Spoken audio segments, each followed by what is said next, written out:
구원을 확신하라 라는 제목으로 말씀을 나누겠습니다. 구원의 확신이란 내가 죄 용서를 받았다. 나는 의롭게 되었다. 나는 하나님의 나라의 백성이 되었다. 그리고 나는 죽으면, 지금 이 순간 죽으면 눈 뜨는 순간 나는 천국에 있게 될 것이다 라는 확신입니다. 이 땅에 살아가는 사람들 중에 특별히 기독교인 가운데서도 구원의 확신이 없이 살아가는 분들이 있습니다. 그 중에 무엇보다도 어떻게 구원의 확신을 알 수가 있냐? 죽어봐야 알지. 내가 천국 갈지 안 갈지 내가 어떻게 아냐? 죽어봐야 내가 지옥에 있는지 천국에 있는지 그때 가서 알게 되는 것이 아니냐? 이렇게 생각하는 분들이 종종 계십니다. 그런데 그렇지 않습니다. 우리는 죽어봐야 구원의 확신을 아는 것이 아니고 지금 바로 여기서 육체 가운데 타락하고 오염된 죄인의 몸이지만 우리는 구원을 받았고 또 나는 천국에 간다라는 확신을 가지고 살아갈 수가 있습니다.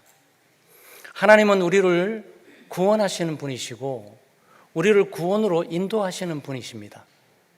그리고 하나님이 우리를 구원했다는 사실을 하나님께서 우리에게 알려주시기를 원하고 또 실제로 하나님의 백성인 우리가 나는 죄 용서를 받고 나는 구원받았구나, 감사하다, 정말 기쁨과 즐거움으로 살아갈 수 있기를 바랍니다. 그게 하나님의 뜻이에요.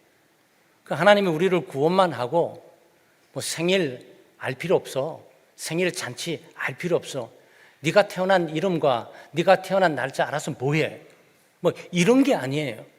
태어나고 생명이 있으면 내가 누구인지 생년월일이 무엇인지 알 수 있도록 되어 있는 거죠.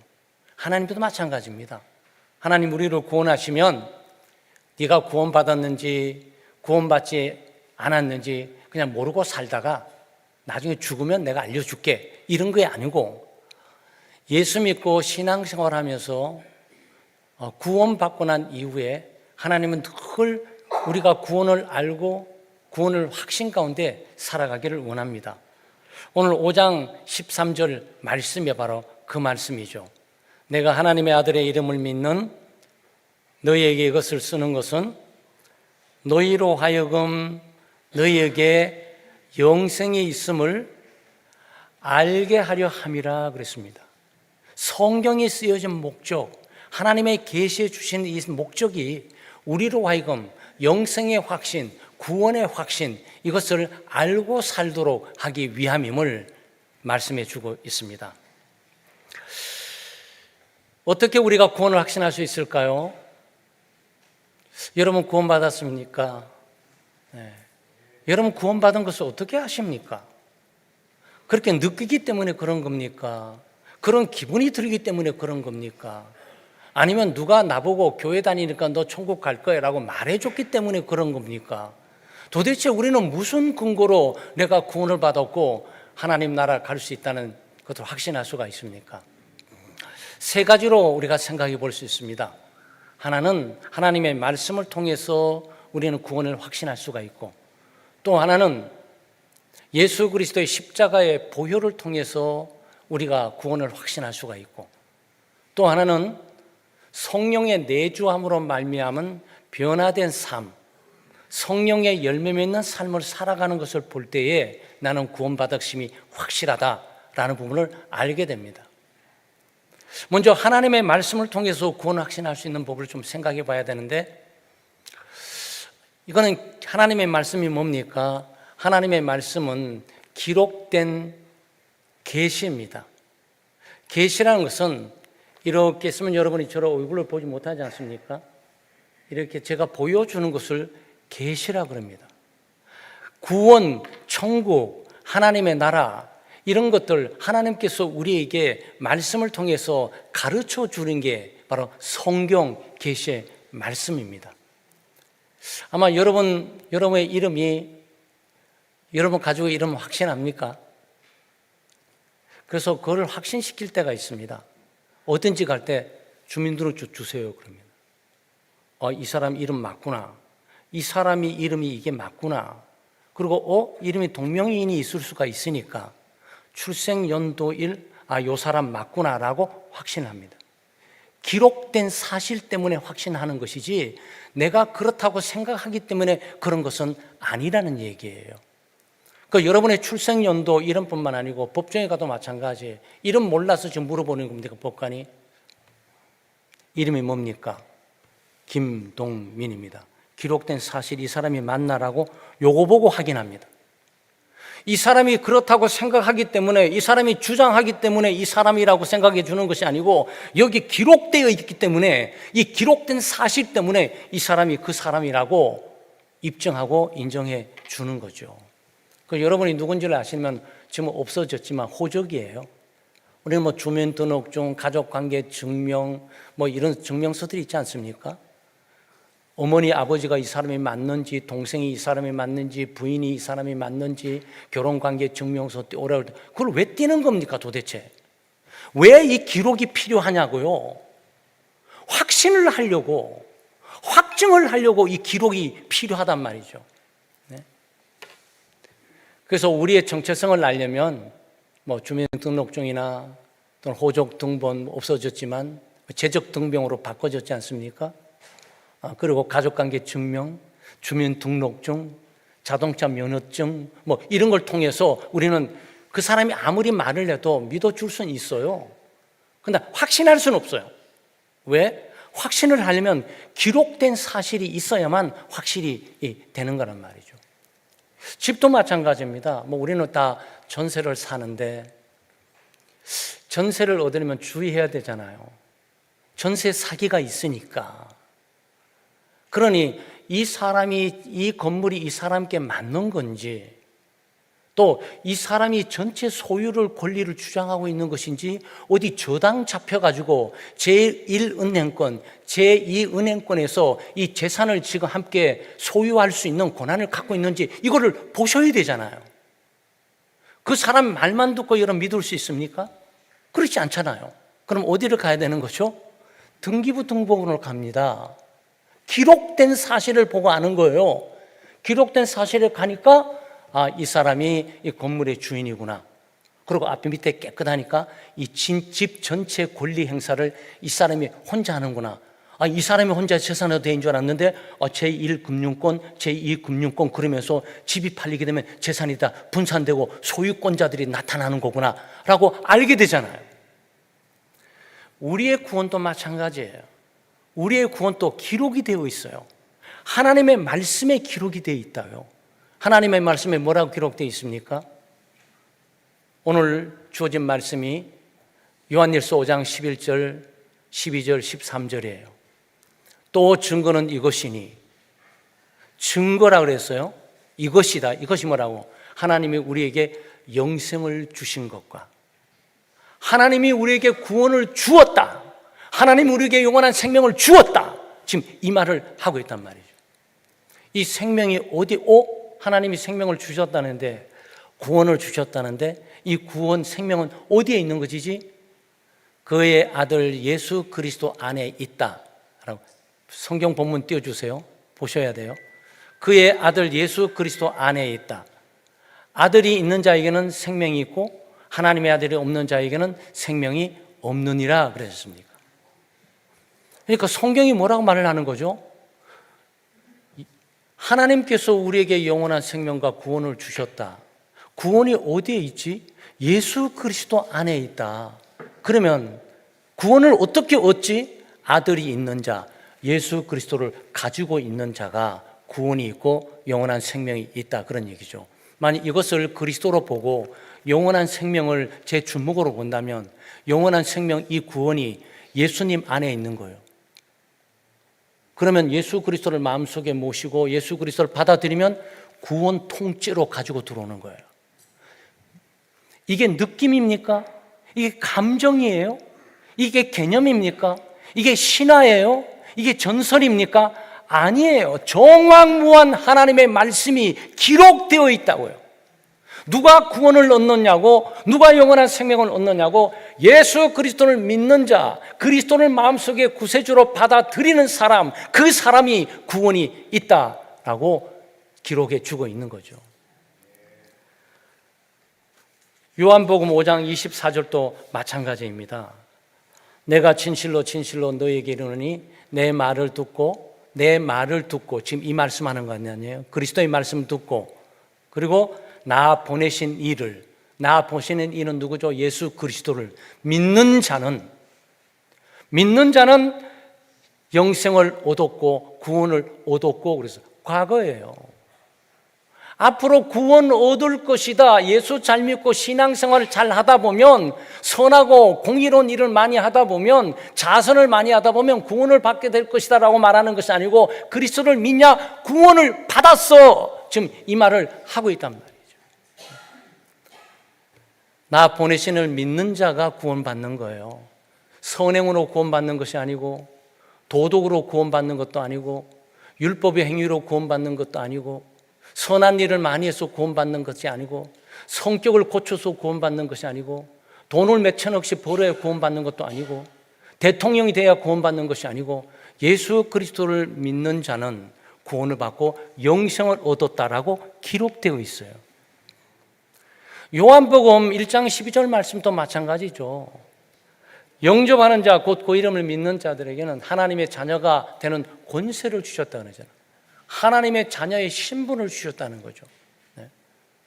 예수 믿게 되면 죄 용서를 받게 되고, 예수 믿게 되면 구원을 받게 되고, 예수 믿게 되면 영원한 생명을 얻고, 예수 믿게 되면 하나님 나라의 백성이 되고, 예수 믿게 되면 하나님의 자녀. 하나님의 자녀니까 하나님의 집에 가야지요.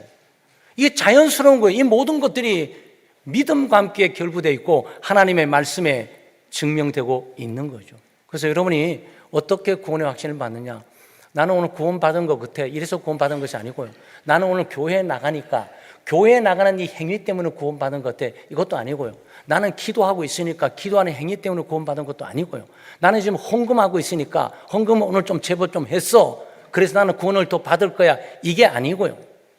예수 그리스도를 구세주로 믿고 그리스도를 영접하기만 하면 그는 구원을 받았다라고 지금 여기에 증거해 주고 있는 거예요. 그래서 여러분 이걸 보셔야 돼요. 내가 구원받은 것 같기도 하고 안 받은 것 같기도 하고, 오늘 하나님의 뜻을 거스리기도, 또 하나님의 말씀에 불순종하고, 또 이웃을 사랑하라 그러는데 사랑하지도 않고, 화내지 말라는데 또 화를 내기도 하고, 그리고 죄 짓지 말라는데 죄 짓기도 하고, 나 이래서 구원 천국 가겠어? 이걸 보셔야 된다고. 여러분의 행위를 보는 게 아니에요. 여러분이 얼마나 놀라운 일을 했고 얼마나 죄를 짓지 않았냐, 이걸 보는 것이 아니고 예수 그리스도를 믿느냐 안 믿느냐, 이걸 본단 말이죠. 그리스도를 믿고, 나 예수 믿지, 난 죄 용서받고 나 영원한 생명을 얻었고 나는 하나님의 자녀가 된 거야, 여기에 기록이 되어 있단 말이죠. 마치 여러분이 집을 나가가지고 나는 무슨 집안의 자식 아니야. 옛날에 우리 어른들이 종종 그 얘기했어요. 호족에서 파내버린다고. 지금은 그런 단어를 안 씁니다. 네, 저희들 어릴 때만이라도 종종 집안의 주변에 보면 어른들이 자녀들을 놓고 집안에서 싸움되고 호족을 파내버린다고 그랬는데, 호족이가 함부로 파내지는 게 아니에요. 그거 그냥 남아있어요. 여러분한테 뭐 문제가 있어 제적이 되잖아요. 빨간 줄로 거 있지만 여전히 여러분의 이름과 주소와 여러분의 생년월일이 거기 빨간 줄만 거 있을 뿐이에요. 남아 있어요. 그거 다 지워낼 수 없어요. 네.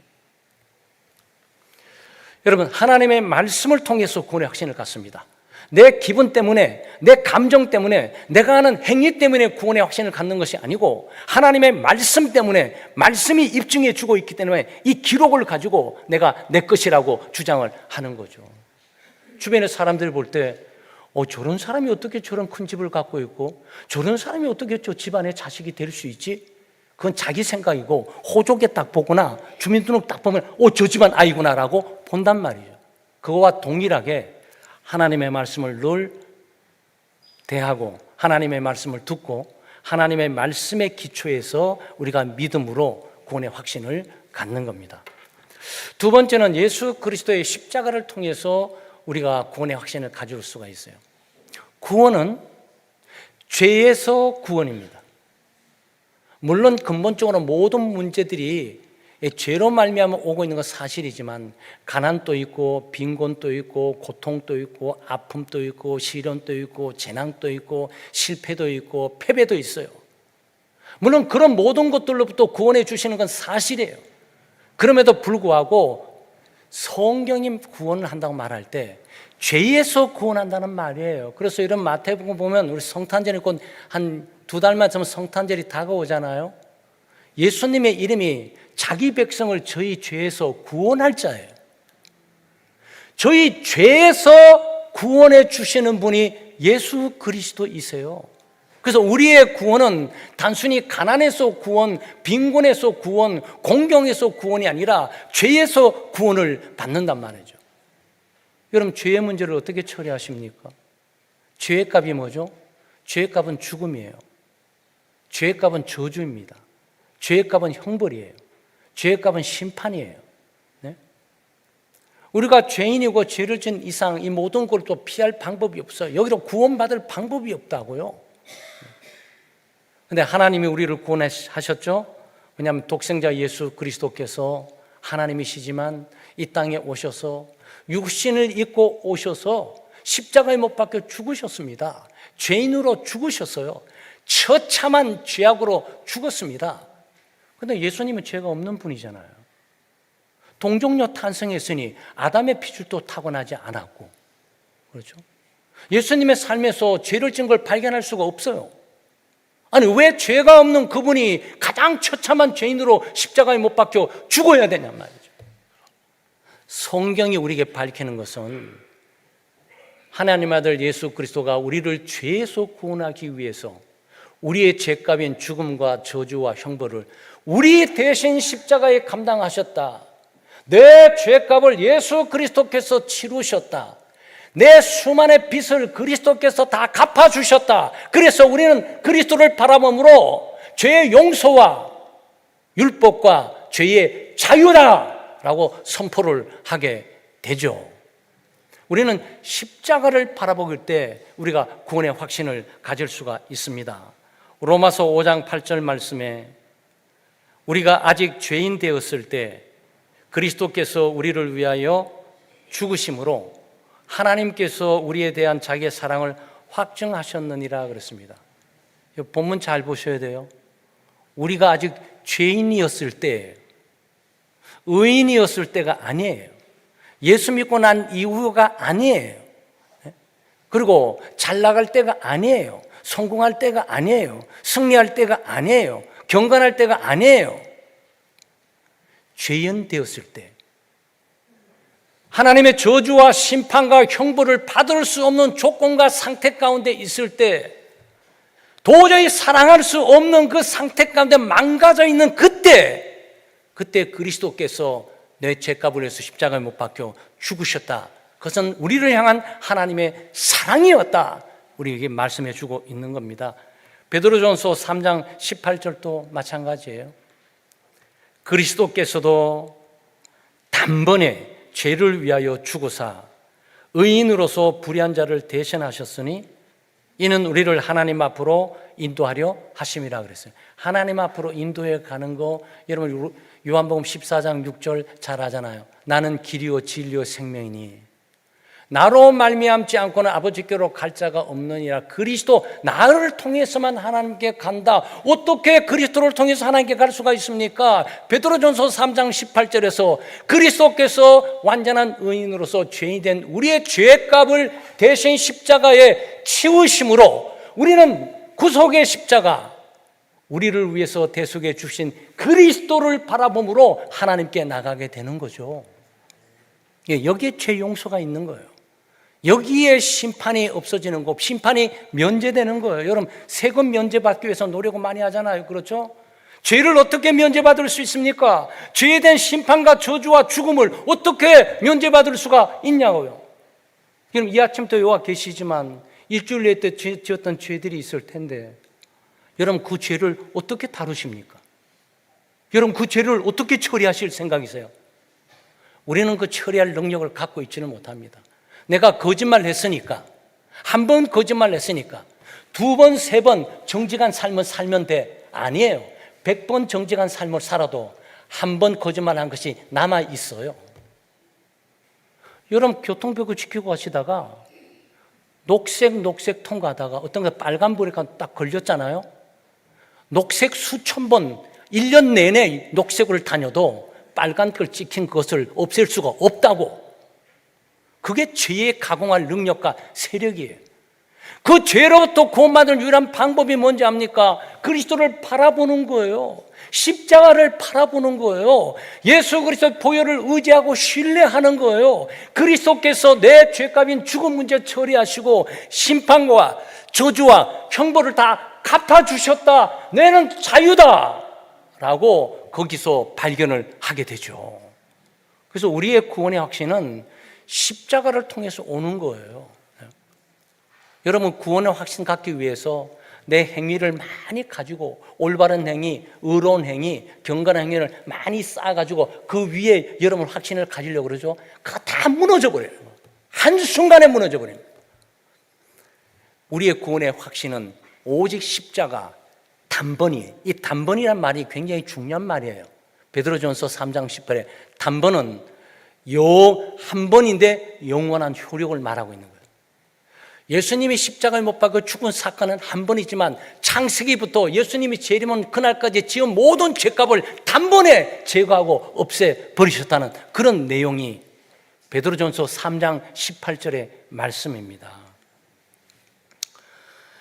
여러분 이 문제를 구약 성경의 진리와 또 함께 여러분 좀 대할 수 있는 것이 뭐죠? 출애굽 사건이에요. 이스라엘 백성들이 430년 동안에 애굽에 종살을 하면서 해방되고 자유를 누리는 구원을 얻었습니다. 10가지 재앙이 있지 않습니까? 10가지 재앙 가운데 마지막 재앙이 죽음의 재앙입니다. 그러니까 애굽 전역에 있는 모든 장자들을 다 죽이는 거예요. 그러니까 죽음의 사자가 그 밤에 지나가도록 되어 있어요. 그런데 여기 하나님의 백성들이 있어요. 하나님의 백성들은 구원을 받아야 된다고요. 죽음의 사자가 지나가는 여기서 어떻게 구원받을까? 그래서 하나님이 모세를 통해서 말을 합니다. 양을 대신 잡아 죽여라. 양을 대신 잡아 죽이면서 그 피를 모든 집의 문설주에 발라두라고. 모든 집안의 문설주에 발라둡니다. 그래서 그 밤에 죽음의 사자가 지나가면서 애굽 전역의 모든 장자들이 다 죽습니다. 그런데 이스라엘 백성들 집안의 장자들은 죽지 않아요. 왜? 문설주의 피를 보고 죽음의 사자가 다 넘어간 거예요. 여러분 유월절이라는 단어 있죠? 유월절. 구약 성경 유월절 많이 있고 신약 성경에도 종종 나오는 단어예요. 유월절. 유월절 그러면 굉장히 어려워요. 그런데 영어로는 패스 오버예요. 패스는 지나가는 거고 패스 그러잖아요. 옛날에 차장들이나 차를 이렇게 뒤에서 봐주는 분들이 패스 그러잖아요. 지나가라는 뜻이에요, 그게. 그런데 패스 오버라는 단어가 있어갖고 위로라는 뜻이에요. 그러니까 왔다가 위로 올라 지나가 버리는 거예요. 이걸 뚫고 가질 않아요. 왜 그러냐? 그 사람들이 경건해서 그러냐? 기도하고 있어서 그러냐? 예배 드려서 그러는 것이냐? 네? 아니에요. 문설주에 발린 피를 보고 넘어간 거예요. 피를 보고. 여러분과 제가 심판을 받지 않고 제 용서를 받는 유일한 방법이 예수 그리스도 안에 있을 때 그리스도의 보혈을 통해서 심판이 지나가는 거예요. 네, 그리스도의 보혈 안에서 그 피를 보고 죽음의 사자가 지나가고 저주가 지나가고 형벌이 지나가는 거예요. 그래서 십자가는 우리 구원의 확신이에요. 그래서 오늘 또 우리가 확신을 갖기 위해서 내 자신에게 뭔가 뽑아서 찾으려고 노력하지 말고 십자가를 바라보시게 되면 거기에 모든 문제가 다 해결되었음을 보게 됩니다. 빛이 다 청산되고 저주가 청산되고 죽음이 청산돼 버렸는데 지금 죽음 문제와 형벌 문제를 갚기 위해서 노력하며 애를 쓰는 일들을 할 필요가 없다, 그런 얘기예요. 마지막으로 성령의 내주함과 그 열매로 알 수가 있습니다. 성령의 내주함이란 예수 믿는 사람들의 심령 속에는 성령께서 가여 계세요. 성령께서 우리를 거듭나게 하십니다. 성령께서 죄를 깨닫게 하십니다. 성령께서 예수 그리스도를 믿음으로 받아들이게 하죠. 성령께서 하나님의 뜻대로 살게 하고 하나님의 뜻 가운데로 인도해 주십니다. 성령께서 하나님의 영광을 보게 하고 하나님의 영광을 위하여 살게 해주세요. 근데 이 성령이 어디 계시냐고요? 이 성령이 예수 믿는 사람들의 각 사람 마음속에 있는 거예요. 고린도전서 3장 16절에 너희가 하나님의 성전인 것과 하나님의 성령이 너희 안에 계하시는 것을 알지 못하느냐 그랬습니다. 이거는 고린도 교회 교인들이 지금 아직도 알지 못하고 있다는 것을 전제하고 있는 거예요. 마땅히 알아야 될 것, 예수 믿는 사람 마음속에는 성령의 역사로 예수를 믿게 됐지만 성령께서 역사하시고 떠나는 것이 아니고 성령께서 믿는 사람 마음속에 거하여 계십니다. 이 성령이 우리로 하여금 바로 구원의 보증이 되는 거예요. 에베소서 1장 13절 14절 말씀 같이 한번 읽어볼까요?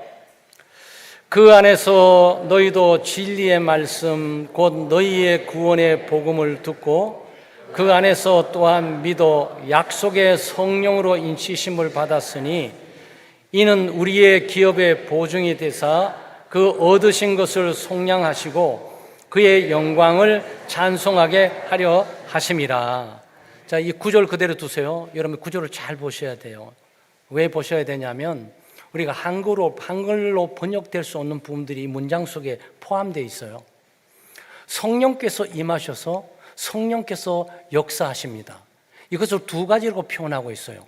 성령의 인치심이라는 것들이 있고 성령의 보증이라는 단어가 있어요.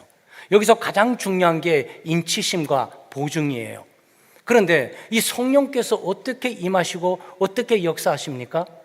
오늘 우리가 읽었던 그 안에서 너희도 진리의 말씀 곧 너희의 구원의 복음을 듣고, 그렇죠? 이게 무슨 말이냐면은 성령이 역사하는 순간, 성령이 역사하는 시간, 성령이 역사하는 때, 성령께서 역사하는 수단과 방법이 하나님의 말씀이라는 거예요. 하나님의 말씀을 들을 때, 복음의 말씀을 들을 때, 그때 성령께서 역사하셔서 도장을 찍으며 일을 친다. 그 내용이에요. 여러분, 우리가 전도 운동을 하고 있지만 전도가 왜 소중하냐면은 하나님의 말씀이 전해져야 돼요. 왜 교회도 예배가 진행되지만 가장 중요한 게 성경, 하나님의 말씀 전파 아니겠어요? 왜 이게 중요한 겁니까? 하나님의 말씀이 전해지고 말씀이 들려질 때 그때 성령께서 역사하신다는 내용이에요. 이 말씀이. 그래서 우리는 전도활동이 왜 이렇게 중요하냐? 성령의 역사가 있도록 하기 위해서 하나님의 말씀을 전하고 전도에 가는 거예요. 하나님의 말씀이 없는 곳에 성령의 역사가 없어요. 하나님의 말씀이 있고 그 말씀이 전파되고 들려지는 곳에 하나님의 성령께서 오셔서 임하시고 역사하시며 인을 치시는 거예요. 그래서 이 순간이 얼마나 중요한지 아세요? 예배 가운데. 왜냐하면 이 순간이 성령께서 역사하는 시간이라고요. 왜냐하면 여러분, 하나님의 말씀이 들려지는 그 순간 어떤 소리가 들려진다고, 어떤 내용이 이해되어지기 시작한다고, 어떤 것이 감격과 기쁨으로 다가오게 된다고. 왜? 하나님의 말씀이 들려지는 그 순간 성령께서 역사하니까. 그 말씀이에요. 근데 도장을 찍는다 그러잖아요. 성령의 인치심. 여러분, 인치심이 뭡니까? 도장 찍는 거예요. 도장을 왜 찍는 겁니까? 이거 진짜다라는 거예요. 인감 증명의 도장을 딱 찍게 될 때 이거 진짜 내 거야 라는 그런 뜻이에요. 이거는 진실성에 대한 여부를 가리게 될 때 그 도장이 무엇이냐가 중요한 거고, 네? 그 다음에 이것이 누구의 소유인가라고 할 때 이 도장이 중요한 거예요. 아무리 놀라운 거 써놔도 도장 없으면 아무 의미 없어요. 근데 아무리 사소한 것도 인감 도장이 찍히잖아요. 이거는 법도 바꿔낼 수 없어요. 그냥 가는 거예요. 여러분, 그래서 사기당하는 분들이 그렇게 많지 않습니까? 도장 하나 잘못 찍었다가 집안 폐간망신 당한 일이 얼마나 많냐고요. 그걸 뭘 의미하냐면 이게 진짜이고 진짜 이 사람의 거기 때문에 국가도 어떻게 할 수 없다. 그 뜻이에요. 도장이 하나님의 말씀을 듣게 될 때 성령께서 우리에게 도장을 찍는다? 이게 뭘 의미하고 있는 겁니까? 너는 내 것이고 너는 하나님의 백성이고 하나님의 자녀야. 이 도장이 찍혀 있다는 거예요. 그러니까 성령께서 내게 와서 예수를 믿게 한 일들은 바로 구원의 보증이 되는 거예요. 보증이 뭡니까? 보증은 보증 잘못 쓰면 큰일 납니다. 네, 제 주변에도 보증을 잘못 쓰다가 어려움을 겪은 분들이 꽤 많으세요. 그런데 보증은 여기서 말하는 보증이라고 우리 쉽게 말하면 계약금을 말하고 있는 겁니다. 계약금. 이런 계약금이에요. 여러분이 전세를 살려고 집을 찾으러 딱 갔습니다. 딱 갔는데 집이 한 2, 3억이 돼 보여요. 근데 1억이 나온 거야. 이거 집에 갔다 오는 사이에 없어질 가능성이 굉장히 많아요.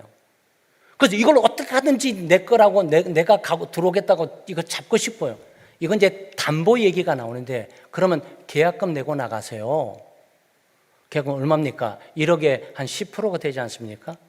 네, 우리 뭐 전세 계약금은 한 10% 정도 줍니다. 그러니까 1억짜리, 3억짜리가 1억에 나왔으니까 나 이거 잡아두세요 라고 해야 되는데 말로만 해서 안 되겠단 말이죠. 담보를 해갖고 계약을 해놔야 돼요. 그러니까 1,000만 원을 딱 두고 자 주인 댁 계약합시다. 요때 요 1,000만 원 1억의 일부인 1,000만 원이 보증이에요. 요거를 딱 쓰고 나면 주인 댁은 다른 집에 집을 놓지는 않습니다. 왜? 저 사람 1,000만 원 안 떼려면 꼭 올 거니까. 꼭 올 거니까. 그리고 나도 1,000만 원 정도 큰 돈을 두고 갔기 때문에 더 좋은 집이 나와도 꼭 여기 올 수밖에 없는 정황이에요. 네, 이게 보증이에요. 지금 말씀드린 이용 가운데 1억에 1,000만 원 주는 그것이 바로 보증인데 이 보증금을 갖고 있는 가운데서 앞으로 이 사람이 전세를 든 사람이 들어오려면 얼마를 가져와야 됩니까? 또 1억을 가져와야 됩니까? 아니잖아요. 9천만 원만 가져오면 되잖아요. 그냥 1억짜리 집이었으니까 1,000만 원을 주고 갔으니 9천만 원만 오면 되잖아요. 제가 이 말씀 드리는 이유는 1,000만 원은 1억의 일부이다. 지금 와 있는 1,000만 원은 미래에 올 9천만 원의 일부이다라는 부분을 여러분이 보셔야 돼요. 성령께서 지금 우리에게 와서 보증으로 인을 쳤다, 보증이 되셨다 말할 때 천국의 일부가 지금 와 있다는 뜻이에요. 하나님의 나라의 일부가 와 있다는 뜻이에요. 구원의 일부가 와 있다는 뜻이에요. 다른 구원이 아니에요. 그 천국에 있는 그 구원에, 바로 그 구원에 진짜 하나님의 소유의 그것의 일부가 이미 여기 와 있다는 거예요. 이게 구원의 보증이라는 거예요. 여러분 생각할 거예요.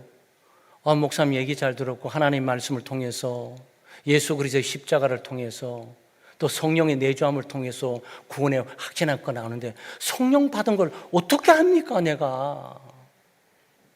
나는 성령 받는 것을 어떻게 합니까? 두 가지로 압니다. 하나는 참된 신앙 고백이고 또 다른 하나는 성령의 열매를 통해서 알게 됩니다. 고린도전서 12장 3절 말씀에 그러므로 내가 너희에게 알리노니 하나님의 영으로 말하는 자는 누구든지 예수를 저주할 자라 하지 아니하고 또 성령으로 아니하고는 누구든지 예수를 주시라 할 수 없느니라. 아니하고 부정의 둘은 긍정의 강조입니다. 그러니까 이 말이 무슨 말이냐면 예수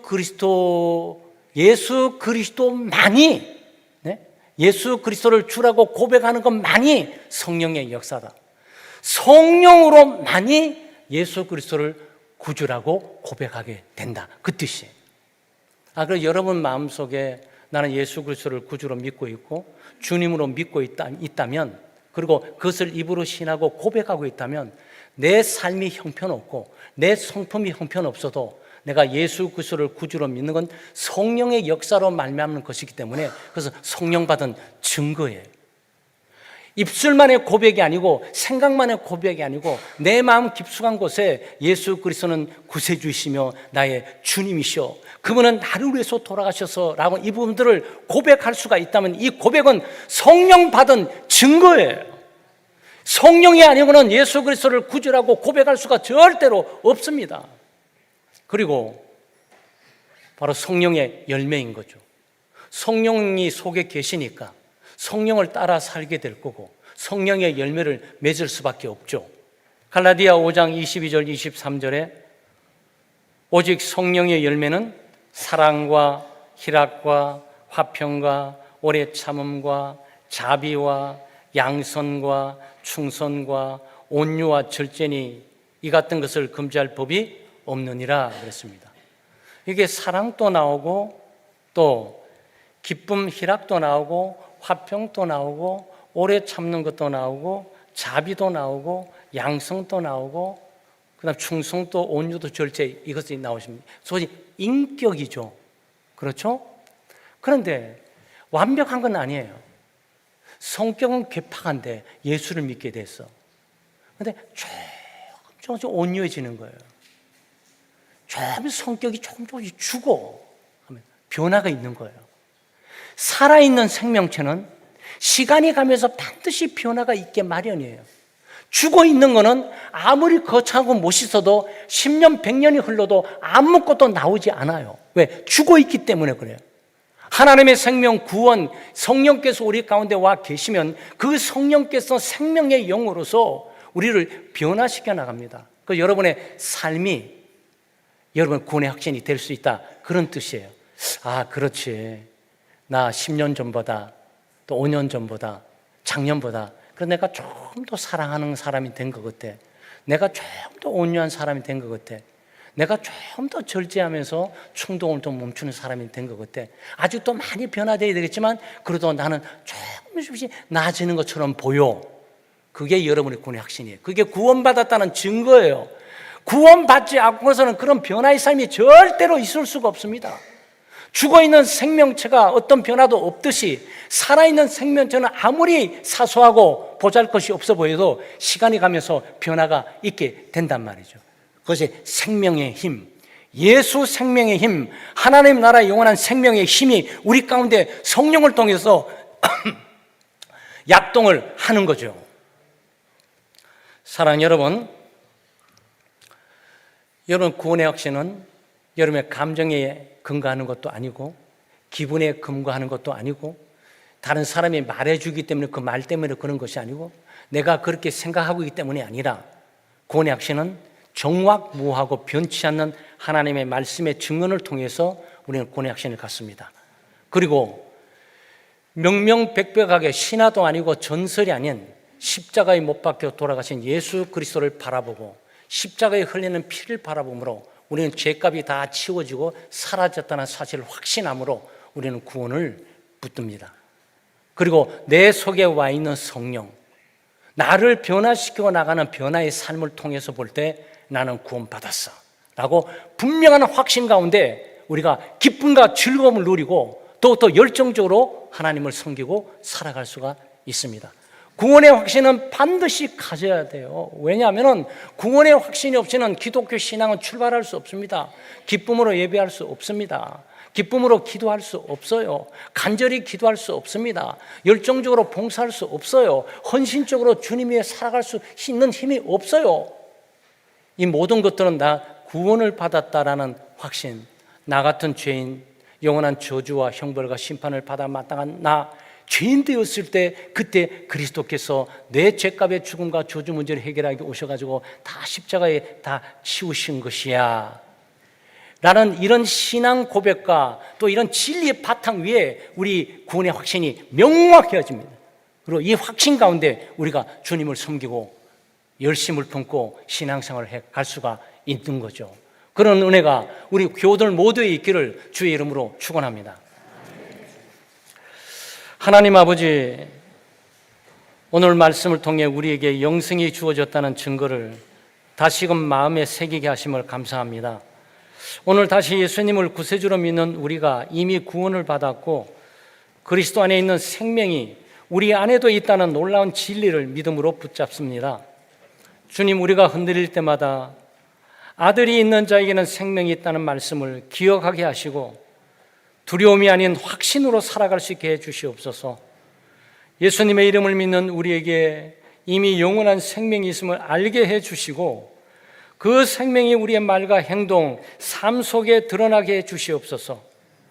우리의 삶이 구원과 영생의 증거가 되게 해주시고 우리의 구원의 확신을 자녀들에게, 이웃들에게, 교회 공동체에 나누는 삶을 살아갈 수 있게 주시옵소서.